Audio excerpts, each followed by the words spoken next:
जो आपका अभ्यास का फर्स्ट क्वेश्चन है वो यही है कि कौंजी हास में जो पशुओं की हाजिरी है वो क्यों ली जाती होगी।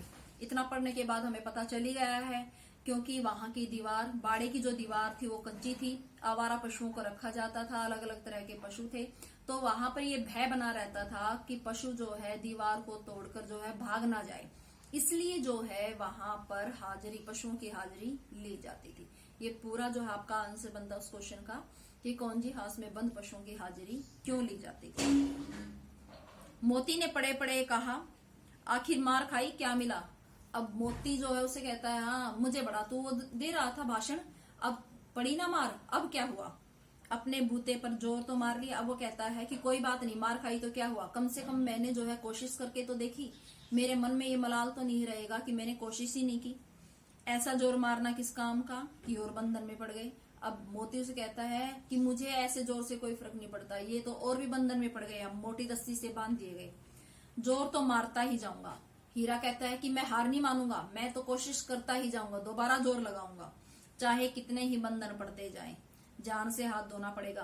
तो कहता है कि इस जान से कि अगर हम किसी के गुलाम है, बंदी हैं, तो वहां उस मरने से अच्छा, मरना तो वैसे भी है, अगर हम बंदी हैं, ये हमें खाना नहीं देंगे तो धीरे धीरे हमारी जान तो वैसे ही खत्म हो जाएगी, कि इससे अच्छा है कि मैं कोशिश तो कर देखूं, कुछ परवाह नहीं, यूं तो मरना ही है। सोचो दीवार खुद जाती तो कितनी जाने बच जाती। इतने भाई यहाँ बंद हैं, किसी की देह में जाने दे शरीर, तो 2-4 दिन और यही हाल रहा तो सब मर जाएंगे। देखो यहाँ परोपकार की भावना को दिखाया गया।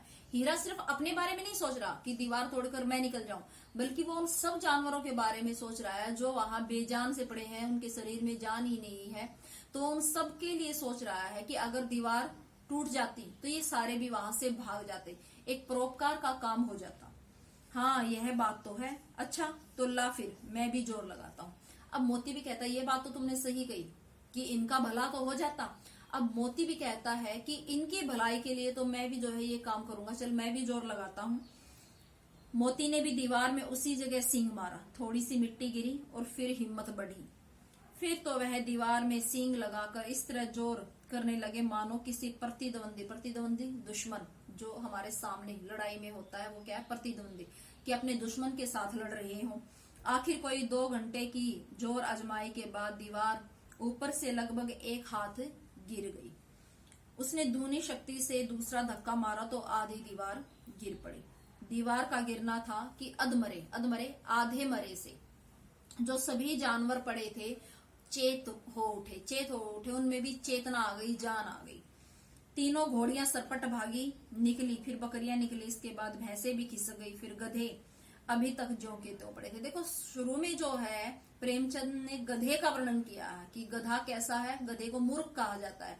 अब यहाँ गधे को दिखाया कि वो कितना आलसी है, सब निकल गए, लेकिन गधा जो है ज्यों का त्यों पड़ा। वो कहता है कि भाग गया तब भी कोई फायदा नहीं, दोबारा से पकड़ लिया जाऊंगा, तो गधा वहां ऐसे के ऐसे पड़ा रहा।